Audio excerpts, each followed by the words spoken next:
Well, hello and welcome. We have looked recently at the London Transport AEC Merlins and the AEC Swifts. I've also done several videos on Leyland Nationals over the last few years, including a recent one about the dual-purpose Leyland Nationals. So maybe now we should bring all this together and look at London Transport's Leyland Nationals, the successors to the Merlins and the Swifts. Climb aboard our YouTube time machine and take a seat as we head all the way back to London in the 1970s.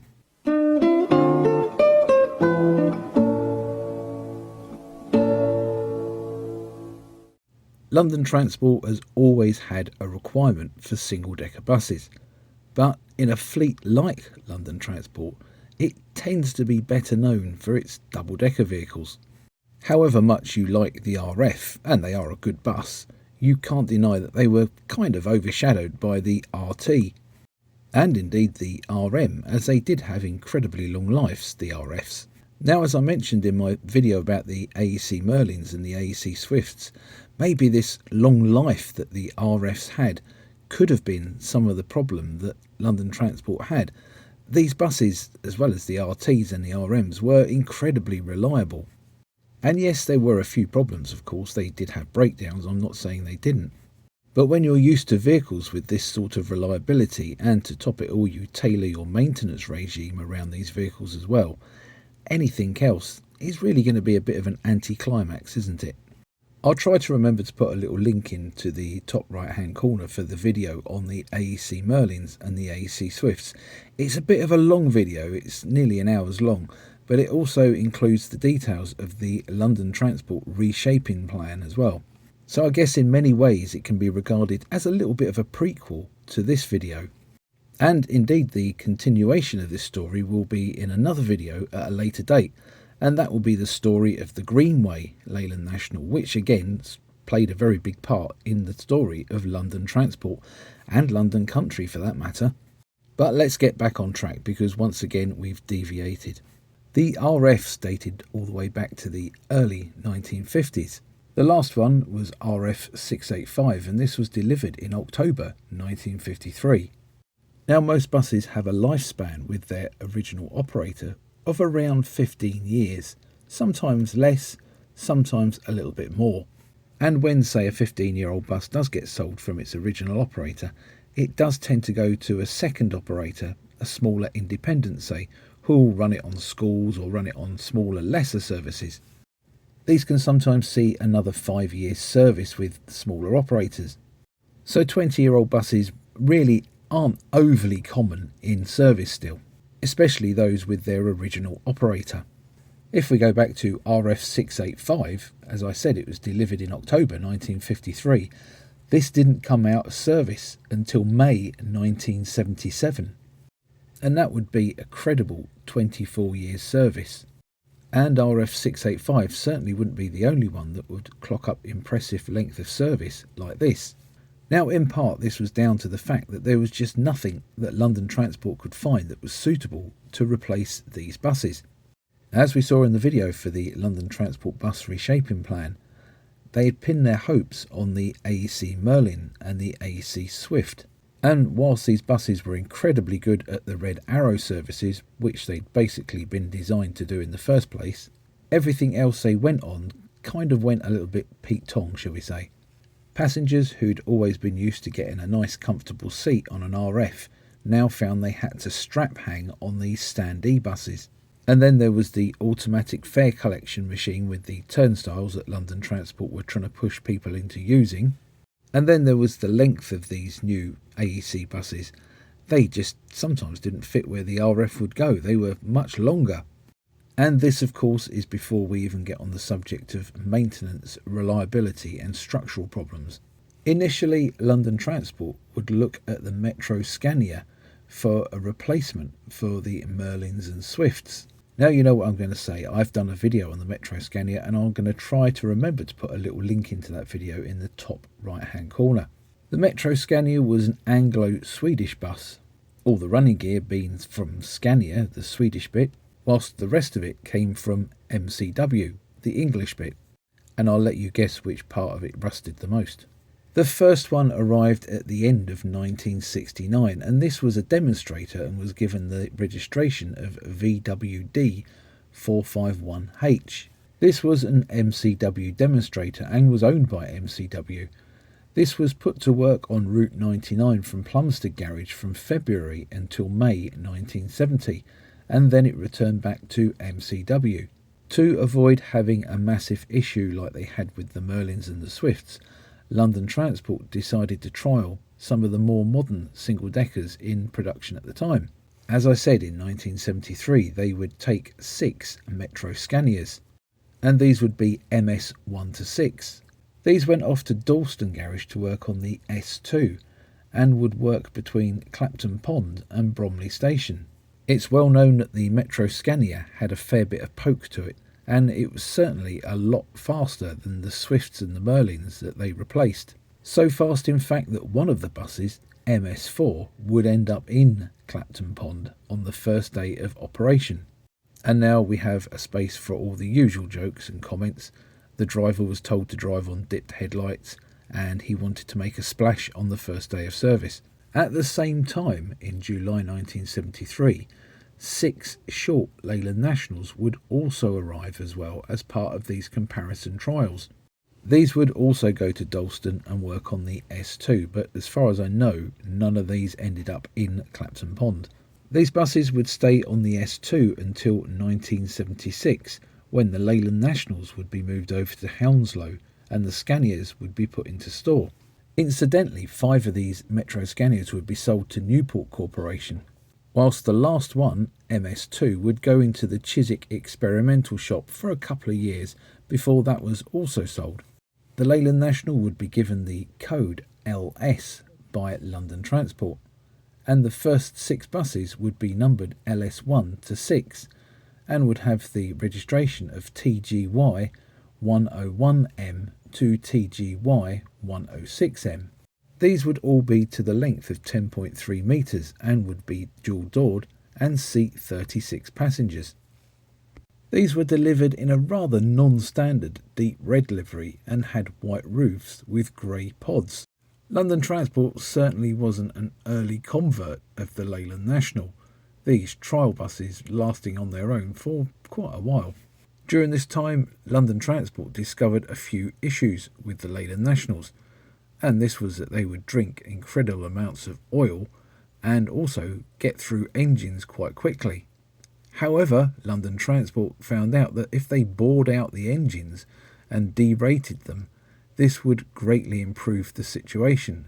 But to give the Nationals their credit, they were probably the best of a bad bunch, as single-decker buses at the time that were being manufactured probably weren't the most reliable of vehicles going around. It wouldn't be until 1976 before more Nationals would enter the fleet. In addition to Leyland wanting the Leyland National to be seen everywhere in the UK, they also really would have liked it to have been seen everywhere in the world. During its production, the National would reach the shores of countries such as Australia, Holland, France, Norway, Jamaica and Venezuela. In fact, I believe one even found its way to Russia. I wonder if it's still there. The Venezuelan order would see 450 Leyland Nationals being exported. However, there should have been more. An order for 51 buses for Venezuela was cancelled, and this would give Leyland the opportunity to offer these to London Transport at first refusal. Now, I'm not sure how advanced the building of these buses was when this order was cancelled, because the Venezuelan Leyland Nationals were all left-hand drive, so I should imagine they were probably just shells at that point. At the time, London Transport was having severe problems keeping its single-decker fleet going, with all the problems it was having with the AEC Swifts and the Merlins. In an attempt to ease the situation, London Transport would buy all 51 buses, and these would be allocated to Hounslow in August 1976, where they would be joined by the trial buses LS1 to 6. These would take over a wide range of single-decker routes from the SMS class AEC Swifts, which would then be redistributed around the fleet. These routes would include the 81, which ran from Shepherd's Bush Green to Brentford, Hounslow and Slough Station, the 82 which was Hounslow to Hatton Cross, the 110 which was Twickenham Station, Staines, Hounslow, Cranford, the 111 which was Handsworth, Hounslow and Cranford and then Kingston, the 116 which was Staines, Hounslow and Great West Road, the 203 and the 203A which were Hounslow to Staines, and the 257 which was Hounslow to Beavers Farm Estate. They would also be used on the A1 Airbus service Hounslow West Station to Heathrow Airport Central, non-stop. And I know I've said this before, but I will definitely be doing a video in the future on the operations of the London Transport and London Buses Airbuses. December 1976 would see the Board of London Transport authorise the next 50 Leyland Nationals, and these would be used as direct AEC Swift replacements. In previous videos I've mentioned how Leyland could be rather hard to do business with, shall we say. They would have a very take it or leave it attitude, which when you're trying to sell buses to people isn't really the greatest attitude to have, is it? Obviously, the customer being always right was not in Leyland's handbook when they did customer service training. Initially, the choice on the National was so restricted that there was only 3 colours available, and none of these was London Transport Red. This would see LT persuading Leyland to add London Red to the colour choice, and succeeding as well. But this really would be just one colour. No white relief, no nothing, not even the yellow doors. The buses would be supplied from the factory with the front doors in grey primer and undercoat, and they would be sent to Aldenham for the finishing touches. These finishing touches would include things like fleet numbers and the bullseye added to the paintwork, as well as any legal lettering, those pesky front doors being painted yellow, and the wheels painted brown. Amazing, isn't it? You spend all that money on a brand new bus and you have to do the finishing touches yourself. It just really does show you what Leyland was like at the time, doesn't it? And maybe if they'd have pushed the boat out and offered more colours, more details to the buses, a different choice of interior spec, and more importantly, a different engine option, it's interesting to speculate how much more popular the National may have been. The buses would be delivered so quickly it would result in a backlog building up at Aldenham for the work to be carried out, and the type trainers would go out without these finishing touches fitted. But of course they would be recalled once the type training was complete, and before they went out in service too. Things would be so bad some buses would be sent out to subcontractors for finishing work to be completed. The first 50 of these new Nationals would go to Elmer's End and Bromley, and would replace Swifts on the 12A and the 227 respectively. The 12A was run by Elmer's End and operated from Selsdon, South Croydon, Forest Hill through to Peckham. Now correct me if I'm wrong, but didn't that become the 37? I could be wrong on that. I've kind of lost touch with London transport routes and London bus routes since I left London way back in 2000. I'm sure there's those of you now who are screaming at your TV or device saying to me, oh, no, you got it completely wrong. Comment down below just to let me know. I would appreciate that. Thank you. Bromley's 227 route would run from Crystal Palace to Penge to Bromley and through to Chislehurst. Another 160 Leyland Nationals would be ordered for 1977, and these would go to a variety of locations, and this would see them on the route 117, 236, 289, 268, the H1, 210, the E3, the P3, the P5, the 248, the 248A, the 90, the 254 and the 108. And these would be through a variety of garages. These would be Hounslow, Dalston, Leighton, Elmer's End, Cricklewood, Harrow Weald, Muswell Hill, Holloway, Hanwell, Turnham Green, Peckham, Hornchurch, Fulwell, Loughton and Poplar. 30 more Nationals would be ordered in 1978 and would be used to create 2 new routes at Loughton, and this would replace the old 254 route. More Nationals would go to Norbiton to replace the last of the RF buses. Now, as many of you London bus fans will know, the last RFs in service in London were at Kingston. and this was due to the fact that the inspection pits at Kingston Garage were not long enough to accommodate Leyland Nationals, and there were insufficient BLs, the Bristol LHs, to go round, and the solution would be to reallocate the routes to nearby Norbiton and operate the routes from there using the Leyland Nationals, and these would replace the RFs in March 1979. These former Kingston routes would be the 218, which ran from Kingston to Esher, Hersham, Walton-on-the-Thames, Shepperton and Staines, and the 219, which ran from Kingston to Esher, Hersham, Weybridge and Weybridge Station. The two new routes I mentioned previously at Loughton would be the 250, which ran from Waltham Cross through to Grange Hill. I remember that TV programme, do you? I wonder if Zammo travelled on one of these before he became a smackhead. And the 255s, which operated from South Woodford Station to Loughton Garage. However, 1979 would see an LS route converted to a Metro bus, and this would be a trend that would start to continue across the network. Another 140 Leyland Nationals would be ordered for delivery between May 1979 and January 1980, and these would be used mostly with displacing the DMS Fleet Line class. This would begin at Poplar and Muswell Hill, where DMSs were replaced in May 1979 on routes 244 and 173.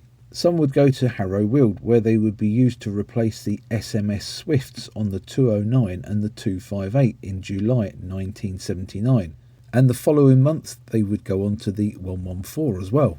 At Bromley in September and October 1979, the 61, the 126 and the 138 were changed from DMS to Leyland Nationals.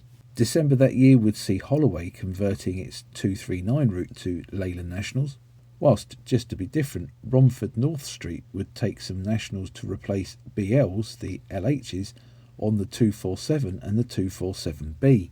More Swifts would be displaced from Uxbridge, and new Nationals went back onto the S2 at Dalston and the S3 at West Ham in place of Swifts again.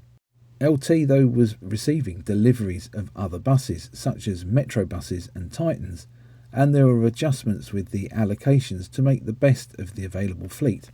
Now, it's questionable whether London Transport actually liked the National. They certainly got it to work.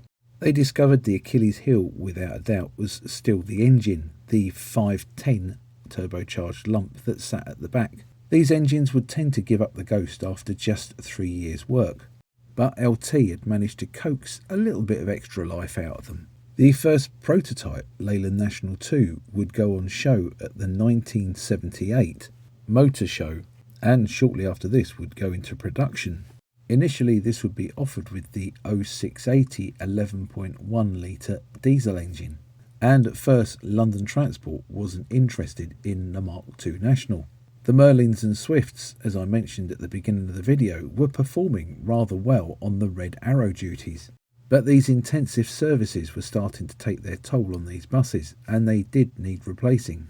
In October and November 1980, LT would borrow Ribble's Mark II Leyland National 841, which was registered DBV 841W, for trials. This vehicle obviously suitably impressed LT, and an order was placed for Mark II Nationals.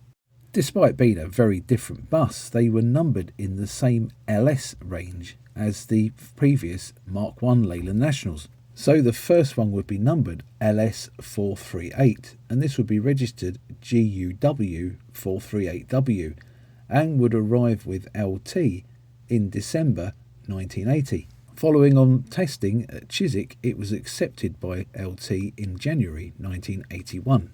The Mark IIs were delivered via Apsley British Leyland Centre in Nottingham, and this is where all the trimmings that Leyland didn't want to put on as a manufacturer, such as the fleet names and the yellow painted doors and the brown wheels, were all added. When configured for Red Arrow work, LT had these buses fitted for just 24 seats and a standing area for 46 passengers. Wow. The National 2s would be first allocated to Ash Grove in April 1981, and these would be used on the 502 and the 513. These routes originally had been previously worked by Hackney and Victoria. Victoria would go on to gain some in May for the 500 and the 507, whilst Walworth would receive an allocation for the 501 in June. The buses at Ash Grove would also later work on the Station Link service. 1982 would see service cuts in the Red Arrow allocation, and this would make 15 of the National 2s redundant, these going into store. One would go on to Chiswick to receive an experimental ZF gearbox, which went back into service for monitoring. 6 went to Aldenham to have extra seating installed, making them B36 and 27 standing. These buses would also have Elmix fare machine fittings. They would also have their Red Arrow branding removed and would be allocated to Stockwell for the P4 route starting in January 1983. A further 3 buses would join them in 1984, and these would subsequently appear on the 115 and the 170 as well. But in 1985, the P4 would be lost in tendering to London Country, and these buses would go back in store. Some of the other stored buses would be sent to Popular and West Ham, where they were fitted with ticket machines, and these would be used on ordinary services or Red Arrow work as conditions required. More would also pop up at Bromley and also be used on ordinary services at the end of 1983. In June 1986, the 210 route, which ran from Finsbury Park Station, Archway, Highgate Village to Golders Green Station, was converted from Mark I Nationals to Mark IIs. This route was operated by Muswell Hill. This would eventually see a dozen of these 36-seat Mark II Nationals being used and operated on this route until October 1987. Around this same time, LS 454 would be fitted with a Ratcliffe lift to the exit doorway in 1984. This would initially work from Leighton and later Ash Grove on the Newham and Waltham Forest mobility services. But in 1987-1988, the Red Arrow services expanded and there were new routes added onto the portfolio: the 503, the 505, the 506 and the 509, as well as the 510. All these dispersed and displaced Mark IIs were recalled and concentrated at Walworth Garage with the other buses, where they would be returned to full Red Arrow specification. When this was completed, they would be moved to the new Waterloo Red Arrow depot. But there were changes afoot. In late 1992, 2 prototypes, a long Leyland National and a short Leyland National, would appear in the London buses fleet. These would be numbered GLS1 and GLS2. GLS1 was the short 10.6 metre version, and this would be a former Red Arrow Leyland National 2, LS466 to be precise. GLS2 was an ex-Crosville Mark II National and was an 11.6 metre model and originally had the registration of FCA9X. Now, as I said, I will be doing a video on the Greenway Leyland National, so I'm not going to go into too much detail about the specification of the Greenway, but let's just say that East Lancs took a Leyland National, stripped it right down and didn't rebody it, but just redressed the existing structure, and it would look more East Lancs than Leyland National. Between 1992 and 1994, the Red Arrow National 2s would go to Reigate for mechanical work and then come back from Blackburn with their renewed bodywork. These would retain their original LS numbers, but it would be prefixed with a G for Greenway. All 41 of these buses would return to Red Arrow work, and all would go to London General, operating from the Waterloo Red Arrow garage. Whilst under the conversion for the Greenway, they were fitted with Gardner engines and would last in London service until June 2002, where they were replaced by new bendy buses. These Greenways would either go into store or be sold to Blue Triangle, where they would be working railway replacement services with Blue Triangle fleet names. The original Mark I National 2 would survive into the privatised London buses era, with the LSs seeing service with such likes of Harrow Buses, Bexley Bus, London Forest, Westlink, London United, Centre West, East London, and, as I mentioned previously, London General. MTL London Northern would inherit 4 of the Leyland National Mark IIs, which would be transferred north to Liverpool by mid-1995 as well. Interestingly, in July 1988, Hillingdon Council would replace its BL Bristol LHs on the Route 128 with 3 Nationals, and these would be repainted into the special livery of red and yellow. As with bus deregulation outside of London, the National would prove to be a very valuable tool, and when the buses tended to come up for withdrawal around the mid-1990s, they were snapped up by other operators. These companies being such as Kentish Bus, which became Arriva Kent Thameside, Capital City Bus, University Bus, Imperial of Rainham, and even Thames Valley Training, who, needless to say, used them for driver training purposes. Outside of London, they also found willing buyers, finding themselves with companies such as Borough Line, Pennine of Skipton, and Chase, to name a few. These buses literally went everywhere. I remember them popping up down in Kent when Easternways, the company I would later go on to run and manage, bought some to be used as shuttle buses between Port Ramsgate and the railway station in Ramsgate. Sadly though, they'd all gone by the time I got there. Others were used as courtesy buses at Dover as well as Portsmouth too, and other docks around the country. Today there's a few of the LS class in preservation. In fact, I went on a rather nice one in October this year, which is 2025 for those of you watching on catch up, at White Rider at the Isle of Wight Bus and Coach Museum. This was LS 103, registered OJD 903R, being driven rather expertly by Mr. Clitheroe. And interestingly, I didn't realise until I was compiling this video that this was one of the buses I just mentioned that was owned by Easternways.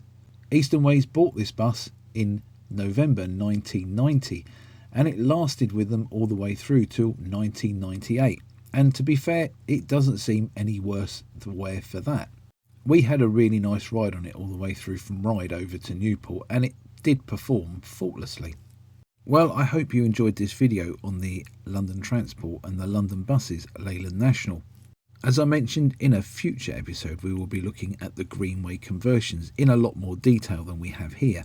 And if you'd like a video on the Chase buses, the Leyland Nationals that were probably the last ones in service in the country, again, comment down below.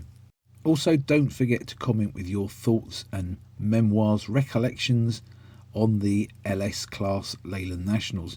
I love reading your comments and your thoughts on these things, and you carry on the story where I leave it off. There's those of you who know much more about these buses than I do, and I love reading them, and I always try to reply to your comments if I can. If you did enjoy this video, please like, hype and share it. I would be most grateful. And don't forget to subscribe to my channel too. It's free, it doesn't cost anything. There's not much in life that is free these days. And also, you wouldn't want to miss out on that Greenway video, would you?